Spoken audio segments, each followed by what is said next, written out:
接落嚟你見到嘅內容，膽細者慎入，因為呢個合集收錄咗多宗驚悚遭遇，仲有令全球觀眾都毛骨悚然嘅刺骨瞬間同詭異片段，絕對會令你背脊發涼。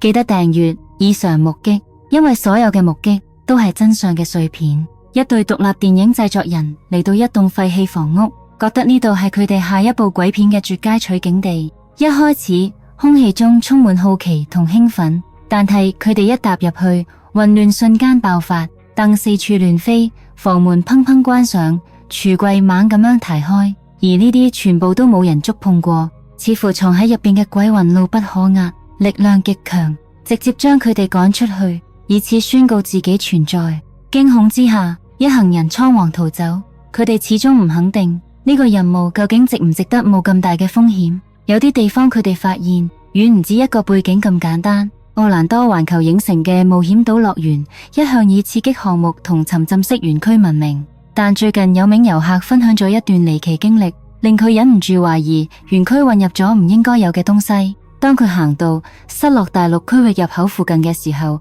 喺一處石階下停低，拍到一隻蒼白手從陰影慢慢伸出嚟，嗰隻手只係出現1秒，迅速縮回，消失唔見。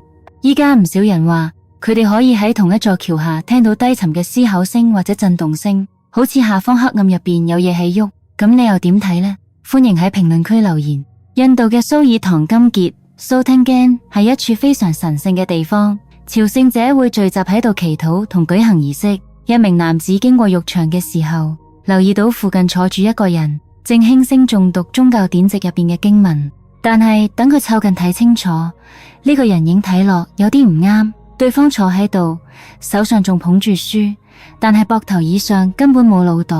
呢一幕嚇到佢僵喺原地，驚魂未定之下，佢匆匆離開，堅信自己撞到咗無法解釋嘅怪事。時間正係凌晨2點11分，一名司機開到橋邊減慢車速，因為佢注意到路邊有啲唔對勁。企喺度嘅係個渾身發黑、長住翅膀嘅人影，一雙紅光發亮嘅眼睛直直望住佢方向。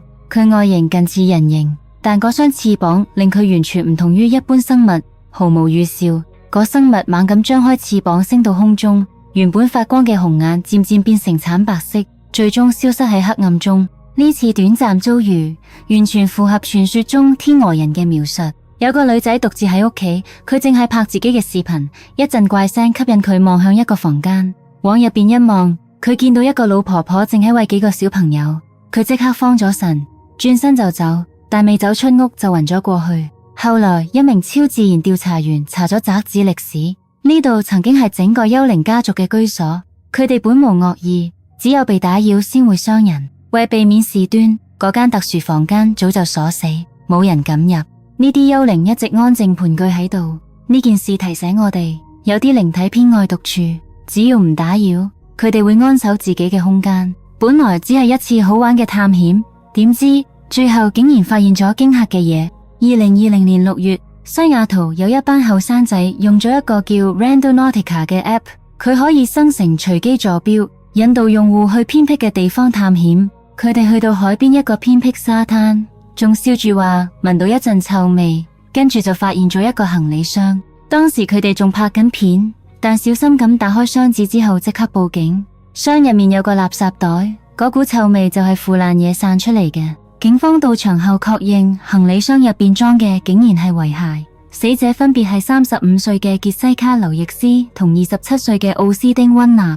雖然呢一單案件引起咗好多關注，但兇手到而家都未確認身份，更唔好講捉到佢。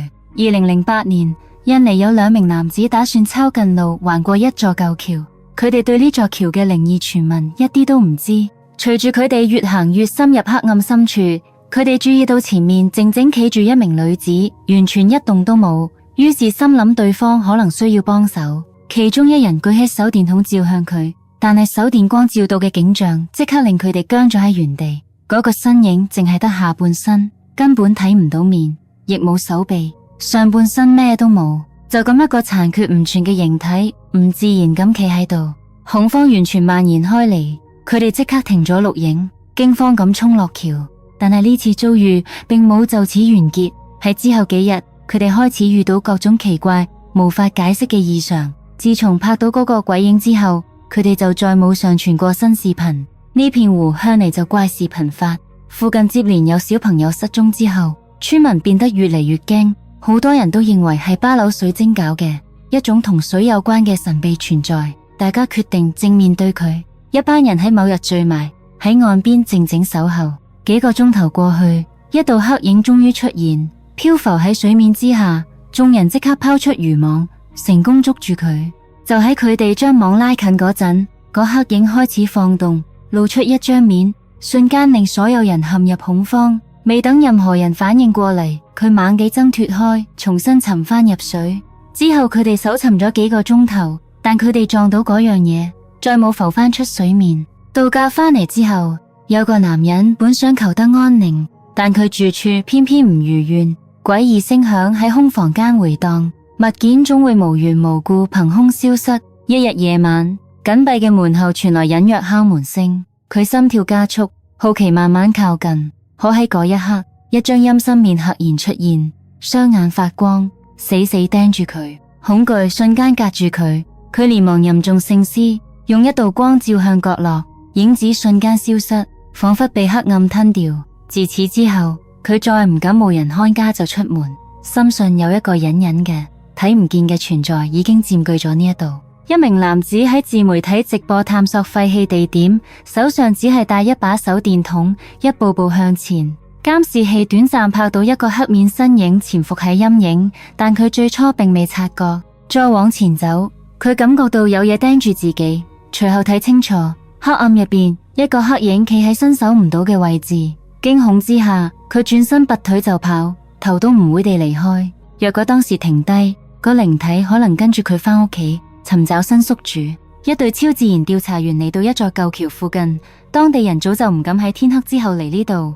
多年嚟一直有傳聞話嗰度有人舉行詭異儀式，好多人都相信呢個地方同山羊人嘅傳說有關。佢哋打開通靈盒，開始問啲簡單問題。當佢哋問邊度嘅人嘅時候，設備入邊傳出兩個好清晰嘅字：史蒂夫橋。調查員即刻僵晒，佢哋倒返去重聽音訊，確認自己冇聽錯。